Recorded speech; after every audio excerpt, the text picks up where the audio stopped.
राधे दोस्तों, आज हम संकटा माता की कहानी सुनाएंगे। कहानी इस प्रकार है, सो सुन। एक समय पहले की बात है कि गांव में एक सास बहू रहती थी। बहू बहुत ही सुंदर और संस्कारी थी।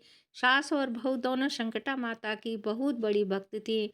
सास और बहू दोनों सुबह जल्दी उठकर स्नान करके संकटा माता का पूजा किया करती थी।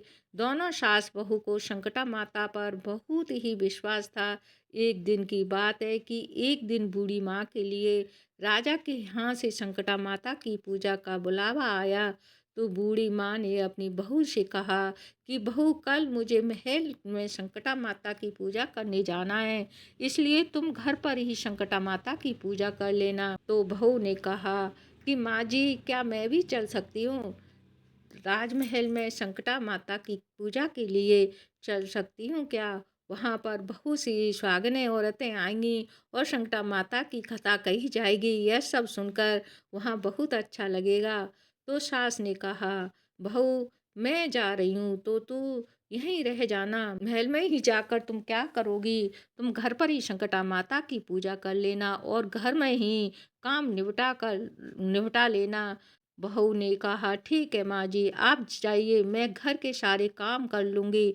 बहू अंदर चली जाती है और अगले दिन सास सुबह जल्दी उठकर वह संकटा माता की पूजा के लिए महल में चली जाती है। बहू ने अपने घर पर संकटा माता की पूजा करने लगी, लेकिन उसके मन में था कि मैं भी पूजा करने जाती तो कितना अच्छा होता, वहाँ पर कथा सुनती कितना अच्छा लगता।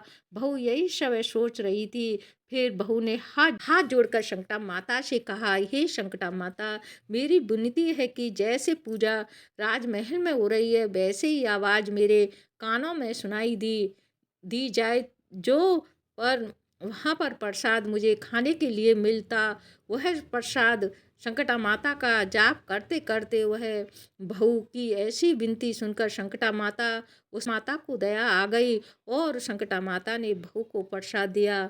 बहू को सुनाने लगी, बहू की मैं कथा की आवाज़ जा रही थी तो महल से आवाज़ आ रही है क्या?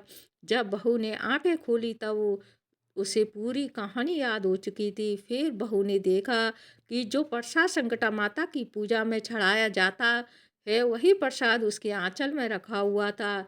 यह देखकर बहू ने सोचा कि लगता है सासू माँ आ गई हैं, मुझे सासू माँ से ही यह प्रसाद मिला है और संकटा माता की कथा सुनाई है।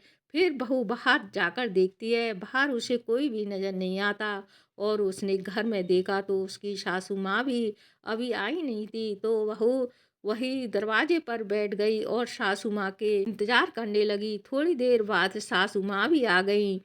सासू माँ और बहू अंदर आए तो सासू माँ ने कहा, बहू चल, माता माता की वह कथा सुनाती हूँ, आपको संकटा माता की कथा सुनाती हूँ, आप सुनिए।